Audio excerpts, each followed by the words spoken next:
Time now for the Political Roundtable. Talk about Powerhouse. Joining us this morning, Democratic analyst Marianne Marsh and Republican analyst Ginny Buckingham. Good morning, guys. Great to have you with us.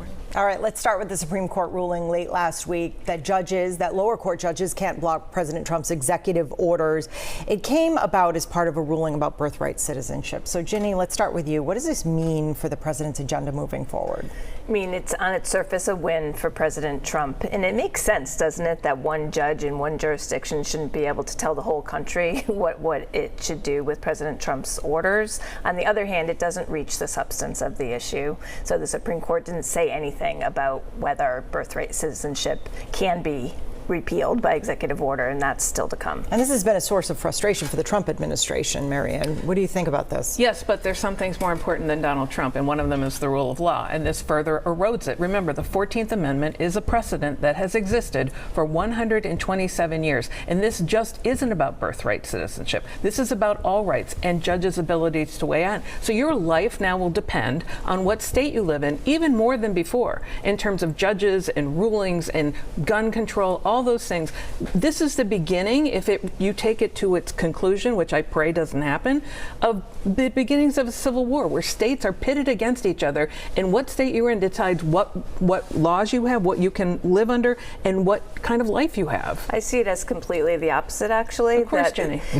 And I'm right. That's what makes it good. Keep trying. That if a judge in one jurisdiction can make a ruling that they don't have the power to do, then you're subject to what's happening in your own jurisdiction. That doesn't make any sense. It should be the Supreme Court that ultimately weighs in on issues of this much importance, and that is what is happening. But now it will require everyone whose rights are being violated to get a lawyer and bring their own case individually. That's the problem. And not only is that a burden on the vast majority of Americans who can't afford that, that puts a burden on lawyers and law firms who will no doubt be bullied and threatened by even taking those cases. This is our system. We have three branches of government, and the Supreme Court is playing their role. No, and Donald Trump is playing dictator. I'm enjoying it. Whatever. Very good. Next item. Top story of the last week and a half. The conflict in Iran. We talked about during our conversation with Amy Caravelli about the president's actions in our conversation there. So let's turn to Democratic reaction right now. Some, and I don't want to make it a political football because this is bombs and war and whatnot. Some argue the president's attack on Iranian nuclear sites needed congressional approval. Marianne, we have seen presidents from both parties take military action. So how effective are Democrats' arguments here? Do they have metal? In this case, Congress definitely had a role to play and should have, and we know that Donald Trump has been overstepping his authority with Congress by usurping all of their power. I'd argue they could fight back harder. But what was most disturbing, and it's the first time in my memory, and I think perhaps ever, that the Democrats were not even briefed. So he only briefed the GOP leadership on this attack before it happened. Normally there's the Gang of Four and the Gang of Eight. Gang of Four is the Republican leadership speaker and minority leader on the Democratic side. The Eight adds the chairs of intelligence and ranking member intelligence. They were not briefed, and that is a clear politicization of our national defense, of all the things that we have always done to make sure that checks and balances work. And it didn't happen in this case. And that makes us less safe and it's far more dangerous in terms of Donald Trump. Shouldn't the commander-in-chief have the authority to be able to be the commander-in-chief and not do it without? This is a bipartisan argument that has been going back for decades with Democratic presidents and Republican presidents on how far can they go without getting congressional approval.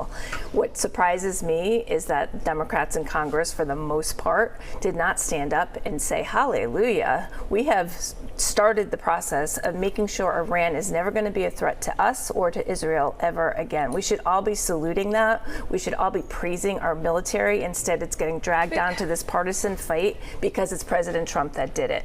If it was President Biden who did it, I'm sure it would be a different story. But he didn't. They have lied about it. They've lied.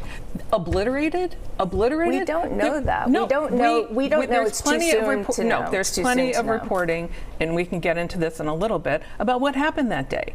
And the fact that there were 16 trucks ready to take enriched uranium away. And they're like, oh no, it's all obliterated. They use that word, every single one of them. And the only thing that was obliterated that weekend was the truth. All right. For the first time in 6 years, the Massachusetts House and Senate have agreed to change their internal no rules, they say, to create more transparency and efficiency. Now, this comes, of course, after they left several major bills on the table, after their self-imposed July 31st deadline last year. It also seems to be a recognition the public wants more openness up there, especially after voters overwhelmingly approved giving the state auditor the power to audit the legislature.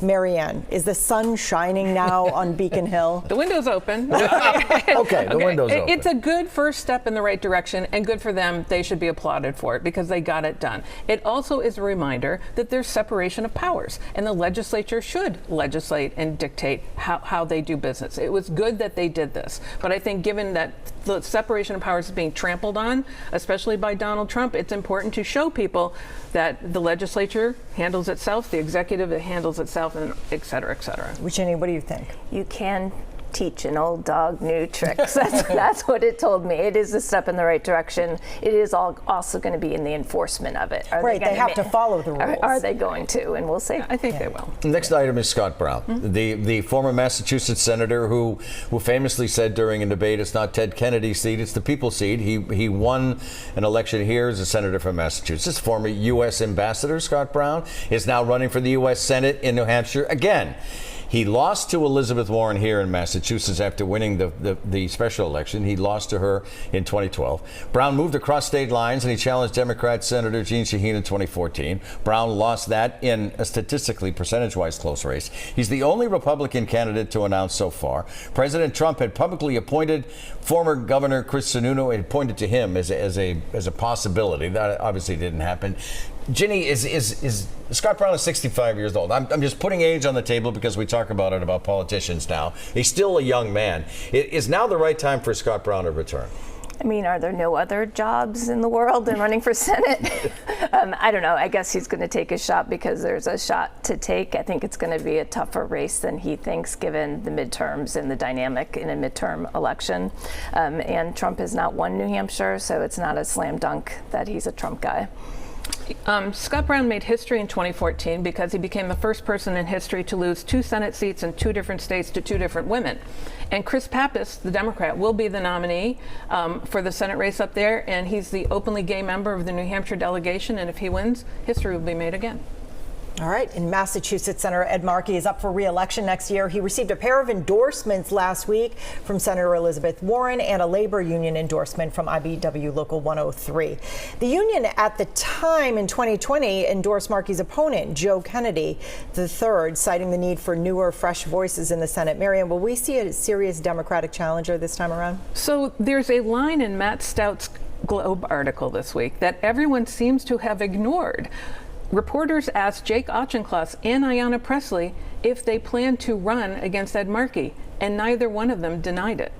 So that's sitting there, and I can't believe no one's talking about it, because to me, that's the story in that story, number one. Number two, when you look at Warren endorsing Markey is not a surprise. She did it against Joe Kennedy, who was her student and his wife at Harvard Law. He introduced her when she ran for president. It was shocking when she endorsed Markey, but no surprise then or now, really. And so IBEW, yeah, they endorsed Joe Kennedy, but now they're with Markey. All right, Ginny. I mean, I think Ed Markey woke up to the fact that he better start putting his coalition together because something's coming his way. Yeah. We continue on the record. Stay with us.